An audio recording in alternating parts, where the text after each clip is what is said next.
Hello, আসসালামু আলাইকুম বন্ধুরা। আপনারা সবাই কেমন আছেন?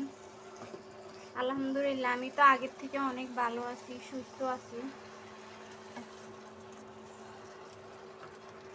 বাটা মরিচ দিয়ে, সেফা শুটকি দিয়ে লতি রান্না করলাম।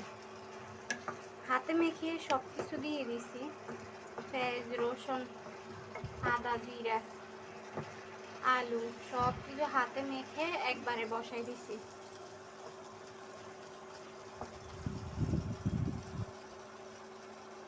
এভাবে রান্না করলে অনেক মজা, সাথে একটু নারকেলও দিছি। ভালো করে কষানি হোক, তারপরে পানি দিব।